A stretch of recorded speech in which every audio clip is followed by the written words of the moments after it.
Hamann and Benson, a vision for your future.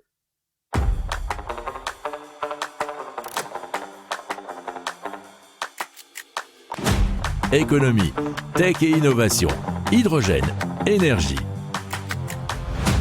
Le journal des stratèges. Présenté par Boris Kalt. Bonjour à tous et bienvenue dans le journal des stratèges. Avec au sommaire, aujourd'hui on va vous parler d'une machine à laver révolutionnaire, d'un bus qui transporte des voitures, de la puissance nucléaire en Chine qui pourrait être multipliée par 7 et de la fin du dollar dans les échanges entre l'Argentine et la Chine.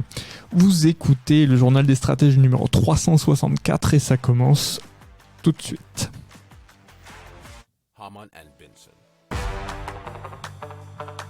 Le journal des stratèges.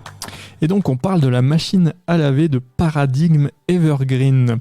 Alors cela se présente comme une corbeille à linge à la forme épurée cylindrique qui peut être utilisée n'importe où dans la maison, nous dit meilleurinnovation.com.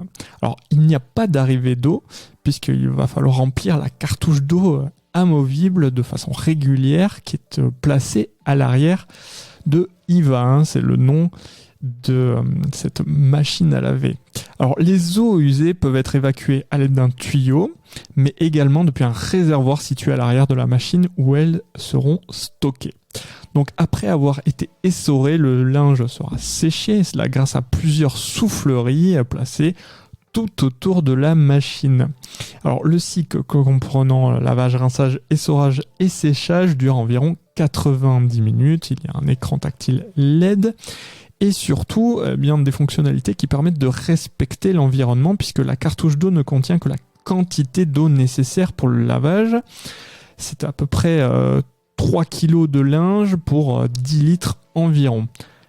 Alors on peut la faire fonctionner grâce à une application mobile notamment.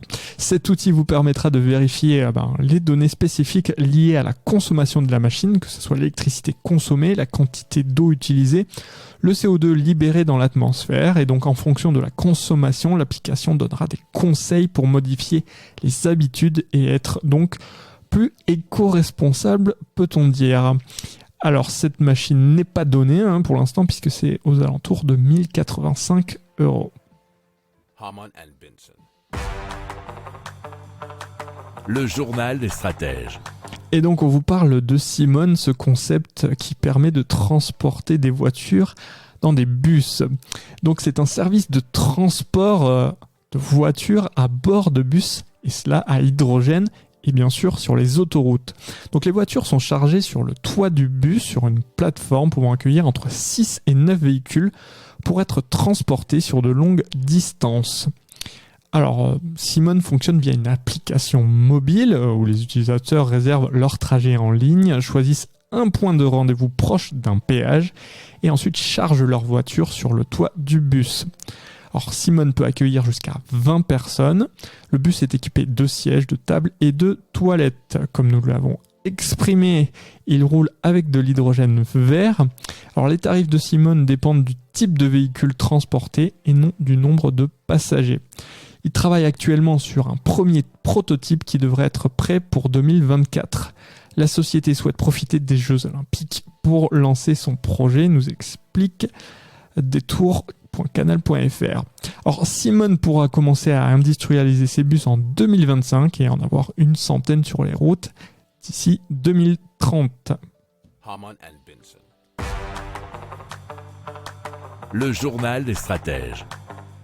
Alors on part en Chine puisque le parc nucléaire chinois devrait donc atteindre une capacité de 400 gigawatts d'ici 2060 puisque c'est le moment où ils ont déclaré qu'ils souhaitaient être neutres en carbone, ce qui fournirait près d'un cinquième du total de la production annuelle d'électricité chinoise.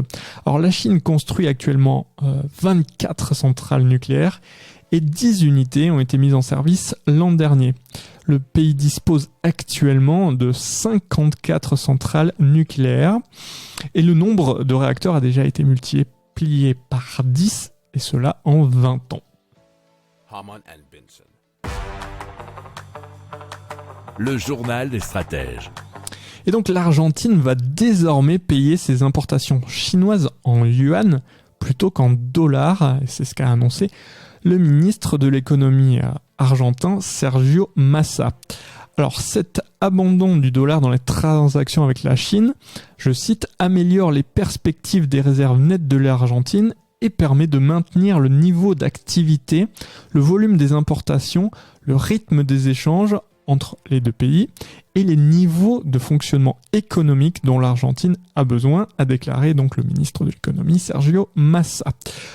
De son côté, la Chine a souligné l'importance de cette décision afin de protéger et développer les marchés mondiaux en soutenant les entreprises afin qu'elles puissent utiliser les monnaies locales pour régler les échanges. Alors il faut se souvenir que précédemment, le gouvernement brésilien avait déjà annoncé fin mars un accord avec la Chine pour que les échanges commerciaux entre les deux pays soient effectués dans leur propre monnaie, c'est-à-dire le réal et le yuan. Hamann and Benson. Le journal des stratèges. Voilà, c'est terminé pour aujourd'hui. Je vous souhaite une excellente fin de journée et je vous dis à très vite pour plus d'infos. Ciao.